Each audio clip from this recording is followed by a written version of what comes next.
My name is Ingrid Mayers, and I am 32 years old. I bought my brother a house. 4 bedrooms, 2-car garage, a yard with a maple tree he said reminded him of the one our mother used to sit under. He held his wedding in it. I wasn't invited. My name was on the deed, not his. Mine. So while they were cutting the cake in a house I paid for, while his new bride's family toasted to the home he had worked so hard to build, I was on the phone with my realtor. The listing went live at 2 o'clock that afternoon. By 5, there were 3 showing requests. Before I tell you what happened next, please hit like and subscribe. Drop your city and local time below. I love knowing where you're listening from. Now, let me take you back to 10 years ago, when my mother was still alive, and I made a promise I maybe took too literally. My mother, Eleanor, died when I was 22, pancreatic cancer. 8 weeks from diagnosis to funeral, she was 53. She still had her reading glasses on in that hospital bed, still wearing them like she was about to balance her own checkbook, when she took my hand and said, "Look after your brother. You're the strong one." The house smelled like morphine, and the marigolds she kept in window boxes every spring. The fluorescent light above her bed hummed faintly. Her hand in mine was dry and very light. I was 22. When the person you love most asks you something with their last real breath, you don't negotiate the terms. You carry it forward. Even when the weight starts pressing on your spine at 3 in the morning, my father, Roy, sat in his recliner the night of the service and cracked open a Budweiser. I don't think he ever fully stood back up. My brother Derek was 19, still sleeping until noon, still calling for Mom when he wanted lunch. Somebody had to keep the lights on. Somebody had to make the mortgage payment on the family house. Somebody had to drive Derek to his community college orientation and then pick him up 6 weeks later when he dropped out. That somebody was me. I worked 2 jobs. Days at a tax prep office, nights stocking shelves at a warehouse outside Asheville. I enrolled in night school for an accounting degree, paying tuition semester by semester from a savings account I kept in an app on my phone, transferring in $40 or $60 every time I could spare it. I finished that degree at 26 with no student debt and a brother I had been sending $300 a month for 4 years. Derek wasn't a villain. He had our mother's smile. When he was 13, he used to bring me hot chocolate while I studied because he said my brain needed fuel. The problem was that Derek never learned the connection between effort and outcome. Because I kept bridging the gap, I was the net beneath him. And after a while, he stopped seeing the net. He just felt the air and thought he was flying. 2 years ago, Derek lost his warehouse job and got evicted in the same month. Roy called me crying. First time I'd heard that from him since the funeral. "Your brother's sleeping in his truck, Ingrid." I drove to Laurel Ridge that weekend. Derek was parked in Roy's driveway, eating gas station burritos, looking like a kicked golden retriever who still expected a treat. I could have given him money for another apartment, but I had been patching Derek's roof for a decade. I was tired of patches, so I found a house. 4 bedrooms, 2-car garage, a yard with a maple tree. Listed at $795. I negotiated to $770. I put down $154,000, 8 years of savings from a woman who packed her lunch every day and drove a Dalawang Libot Libing a Pat Civic with a cracked dashboard. I kept the deed in my name. "Here's the deal," I told him at Roy's kitchen table with the purchase agreement printed out in front of us. "You live here. You pay the mortgage, $3,900 a month. When you've held a steady job for 2 years and made every payment on time, I'll transfer the deed." Derek nodded like a man being handed a golden ticket. He shook my hand. He moved in the following Tuesday. He told every friend, neighbor, and acquaintance. Finally got my own place. He never mentioned my name. Not once. That's the word they use for everything that used to be family. My place. My home. My maple tree. As if my name on a deed were simply a technicality waiting to be corrected. I understood something in those months. To Derek, to Roy, I had become invisible infrastructure, the plumbing and wiring keeping the house standing while everyone admired the paint color. I decided to let them keep admiring it, for now. Caitlin Torres walked into Derek's life about a year after he moved in. She was 27, an ICU nurse. Clear-eyed, steady, the kind of calm that comes from watching people fight for their lives and then driving home in rush hour without breaking. She had put herself through nursing school. No family money, no shortcuts. Derek brought her to the house on a Saturday. He walked her through the kitchen with the granite countertops I had picked out, the master bedroom with the walk-in closet, the backyard with the maple tree. "This is my place," he said, and Caitlin believed him. Because why wouldn't she? 2 weeks later, I visited. Caitlin was there. She shook my hand and said, "Derek's so proud of what he built here. It's really impressive." I looked at Derek. Derek looked at the floor. After she left, I told him he needed to tell her the truth. He leaned against my granite countertop and said, "When the time is right." The time was never going to be right, because the truth would have made Derek ordinary, and he had finally found someone who thought he was exceptional.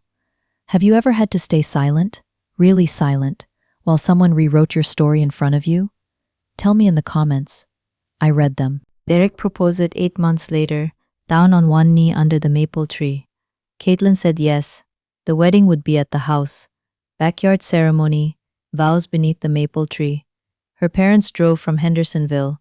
Her father shook Derek's hand and said, "A man who can buy a house like this is a man who can take care of my daughter." Derek said thank you. He said nothing else. 6 weeks before the wedding, I drove to Laurel Ridge. I sat Derek and Roy down at the same kitchen table where I had laid out the purchase agreement. "Tell her the truth," I said, "before the wedding. She deserves to know." Derek crossed his arms. "It's not the right time."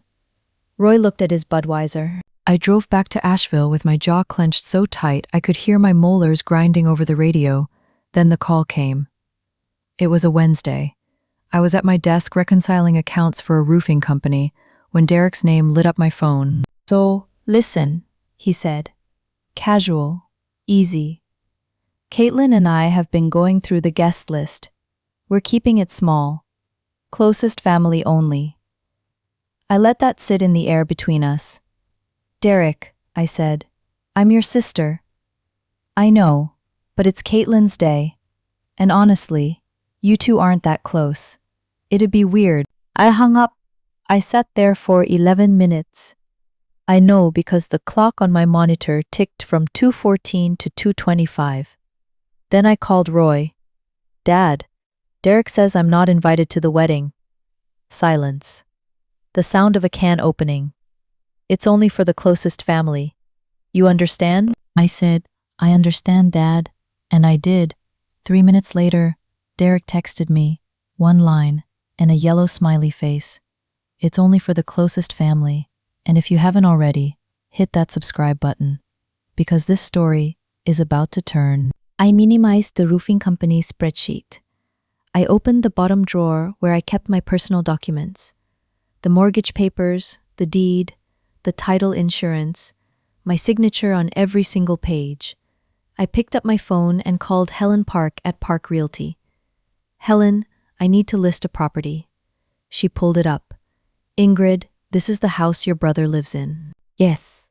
"Are you sure?" I have never been more sure of anything. The listing went live at 2 o'clock that afternoon. By 5, there were 3 showing requests. Meanwhile, a certified letter was working its way through the postal system. Tracking number recorded, delivery confirmation requested, addressed to a man who was probably at that moment picking out napkin colors for a wedding reception in a backyard he did not own. That night, I cried. Not from anger, from clarity. I wish this were different. I wish Derek had been the kind of brother who would have honored what I gave him instead of erasing me from it. I wish he had just told the truth, once, to one person. But wishes don't hold up. Deeds do.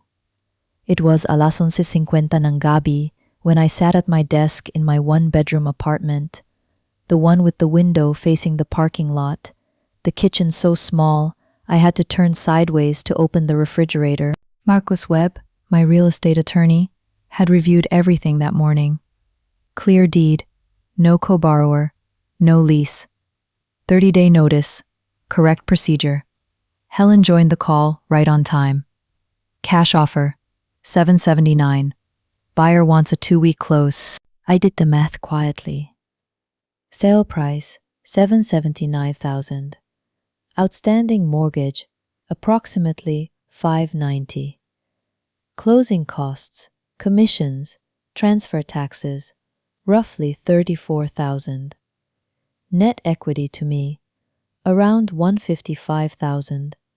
My original down payment had been $154,000. I was going to come out almost exactly where I started, except I had also spent 2 years covering mortgage payments Derek was supposed to make. So really, I was coming out behind. But $155,000 in my account was better than $770,000 in a house that had become a monument to my brother's lie. Proceed, I told Helen. The clock on my screen moved to 12:03 a.m. I am 32 years old. I am the sole owner of record for a property that just accepted a cash offer, and in Laurel Ridge, in the house with the twinkle lights already strung in the backyard, with the white fabric arch assembled beneath the maple tree, Derek was asleep, counting down to a wedding day that was also a closing day. He'll find that out in about 9 days. The certified letter arrived on a Thursday. Derek called me 4 minutes after the delivery confirmation showed on my phone. His voice was not casual this time. What is this? It's a 30-day notice to vacate, I said. North Carolina law requires it. I've accepted a cash offer on the property. You can't. This is my house. The deed has my name on it, Derek. It has always had my name on it. He called Roy. Roy called me. His voice was different than usual, not the flat quiet of a man running on residual power. Something sharper underneath it. Ingrid, your brother's getting married in that house. I know, Dad. I wasn't invited, remember? Silence. The longest silence Roy had given me in 10 years. What happened next? I did not plan. Caitlin called me herself. Calm, direct, the same clear-eyed steadiness she probably used at the end of a 12-hour shift. She asked me to explain, from the beginning, what had happened. So I did. All of it. The deed. The down payment. The mortgage payments Derek hadn't made. The agreement he hadn't honored. The phone call. The emoji. She listened without interrupting. When I finished, she was quiet for a moment. Then she said, I need to make some calls. I don't know exactly what Caitlin said to Derek, or to her parents, or to anyone else in that family. I only know that Gloria Torres called my brother and asked him, very directly, whose name was on the deed of the house her daughter was about to be married in, and every single person in that family went silent. Caitlin looked at Derek like she was seeing him for the first time, which, in the way that mattered most, she was. She looked at him the way I had looked at him for 10 years, finally understanding there was no version of this where the math added up. My mother used to say I was the strong one. I always thought she meant I could carry more, she meant something harder, she meant knowing when to set something down is the strongest thing you'll ever do. The house closed on a Saturday. The wedding did not happen, not there, not that day. Derek and Caitlin, last I heard, are still together. Whether she married a man who lied to her is a decision only she could make. Roy called me a few weeks after the closing. No Budweiser sound in the background, just his voice, quieter than usual. I should have seen you, Ingrid. I should have said something a long time ago. It wasn't an apology, but it was the most honest thing he'd said to me in 10 years. As for me, I have $155,000 in an account that is only mine. I still drive the 2014 Civic. I still pack my lunch. I still live in the apartment with the parking lot view, but I sleep without anything pressing on my spine at 3 in the morning. And I think, some things you carry until you finally understand that the carrying was the problem. If you have ever given everything you had, your money, your time, your savings, your sleep, and still didn't earn a seat at the table, I want to hear your story. Tell me in the comments. And if this story moved you, subscribe. There are more to come.